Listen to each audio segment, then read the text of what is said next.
Hoy nos adentramos en una crítica, radical, a la tradición occidental. Una crítica que viene de un texto que es ferozmente polémico. Es un viaje a una perspectiva que no busca dialogar, sino demoler la historia tal y como la conocemos. Para que nos hagamos una idea del tono, empecemos por aquí. Esta cita no es una invitación a un debate académico, para nada. Es un desafío frontal, un brindis a la gloria guerrera por encima de los libros polvorientos de una fe milenaria. Vamos al meollo del asunto. Aquí se plantea un conflicto fundamental, una oposición total entre dos maneras irreconciliables de ver el mundo, la que se denomina gentil y la papista. El autor traza una línea muy clara en la arena. Por un lado tenemos la visión gentil que se nos presenta como una basada en la pluralidad, en la razón como una herramienta de liberación, y en directa oposición la tradición papista, caracterizada como un sistema de fe ciega y, ojo con esto, lo que la fuente llama una ideología del resentimiento. Y esta famosísima cita de San Agustín se presenta como el ejemplo perfecto de esa cosmovisión. Fíjense en la dicotomía, el amor de Dios hasta despreciar a sí mismo. Para esta perspectiva, esto es la antítesis de la ética heroica que propone, una que valora la plenitud de la vida aquí, en la tierra. Ahora veamos cómo se arma este ataque. La crítica va directo a la yugular, buscando deconstruir los textos que son, el fundamento mismo del cristianismo. Y aquí es donde se lanza la pregunta que busca, dinamitarlo todo. Al cuestionar la identidad de la figura central del cristianismo, se pretende socavar toda la estructura teológica que se construyó a su alrededor. Aquí se sostiene que la figura de Jesús fue transformada radicalmente.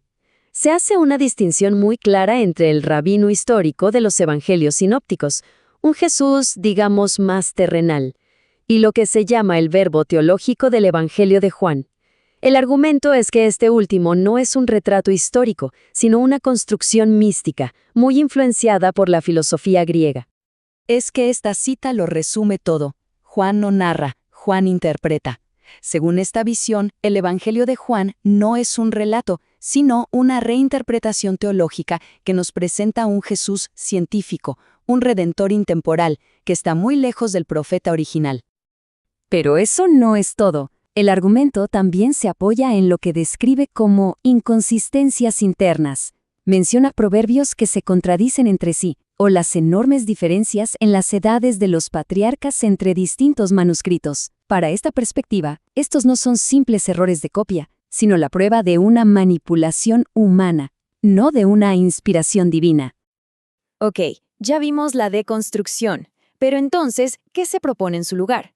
Pasemos ahora a la alternativa, a la cosmovisión que se defiende aquí, un regreso a los valores y a la filosofía precristianos.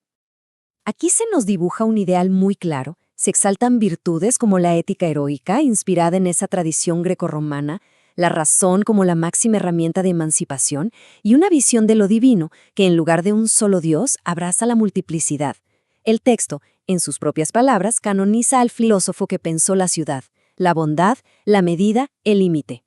Y para entender la crítica al pensamiento moderno, hay un concepto que es absolutamente clave, la episteme. Como vemos aquí, es el conocimiento verdadero de lo que no cambia, de lo inmutable. El autor lo pone en contraste directo con la ciencia moderna, a la que acusa de ser doxa, o sea, pura opinión. Una ciencia obsesionado con medir lo que cambia constantemente, pero incapaz de alcanzar la verdadera sabiduría. Y esto nos lleva a una de las partes más, polémicas. Aquí exploramos lo que se argumenta son las consecuencias a largo plazo de la teología cristiana, un legado que, según esta visión, ha moldeado nuestra era de formas que ni sospechamos. Fíjense en esta cadena de causa y efecto que se propone. Es realmente provocadora. Se argumenta que el anticosmicismo de Pablo, ese desprecio por el mundo material, fue la semilla que, después de pasar por la lógica de la Reforma, nos llevó derechito al desencantamiento del mundo y al materialismo de nuestra época secular. Y para darle todavía más fuerza a esta idea, el autor cita a Isaac Deutscher y su comparación, que es cuanto menos sorprendente. Sugiere que el cristianismo y el bolchevismo siguieron caminos paralelos. Ambos nacieron como una secta radical y a través de figuras clave terminaron convirtiéndose en la ideología oficial de un imperio enorme.